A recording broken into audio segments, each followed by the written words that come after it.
C'entro anch'io, c'entro anch'io.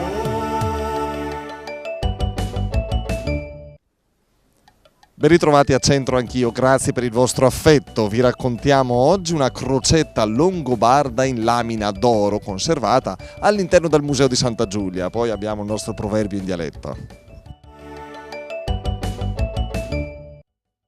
Rinvenuta a Flero nel 1895, essa denota lo status sociale elevato dei defunti deposti nell'area, grandi proprietari terrieri che si sostituirono ai latifondisti romani.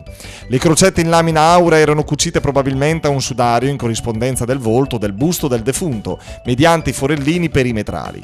Inizialmente considerate oggetti apotropaitici di chiara valenza pagana, in base ai motivi antropomorfi e zoomorfi rappresentati, caratteristici del mondo germanico, le crocette da potenti amuleti contro spiriti demoniaci pagani pian piano divengono così una chiara emanazione del nuovo credo cristiano.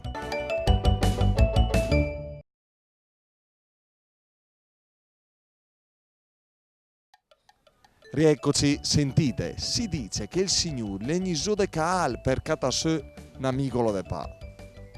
Mauro, bresciano doc. Tac, sì, almeno penso. Abbastanza. Non ti chiamo... No, però mi penso di sì. Mica ti facciamo gli esami del sangue, Il Senti, Mauro, tu sempre in bici, sei sportivo. Se me le faccio proprio di mestiere. Che cosa fai di bici?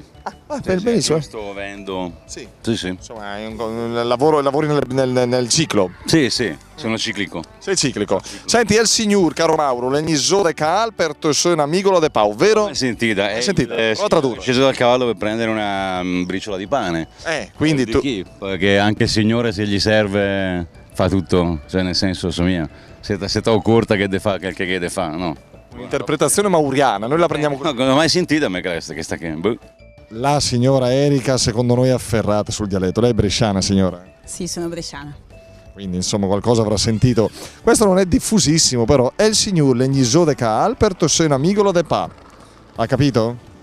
Il signore è sceso dal cavallo per raccogliere una briciola di pane. Bene, esatto, brava Erika, c'è già un 10 senza la loda gliela do, se riesce anche a dare una spiegazione a questo proverbio. Secondo lei che significa?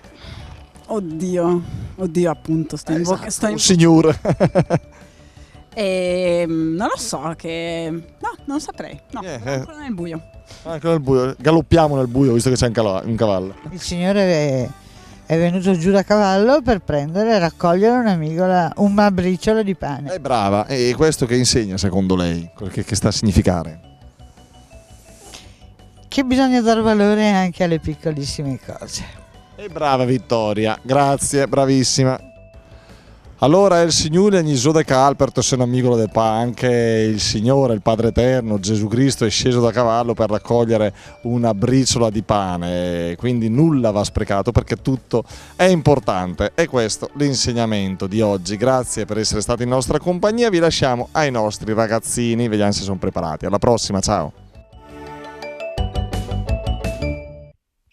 Ciao Marco, se la nonna ti dice vado in la chichera, che cosa le porti? Se la nonna ti dice va a tem la chichera, che cosa le porti? La chichera. Per cosa si usa la chichera?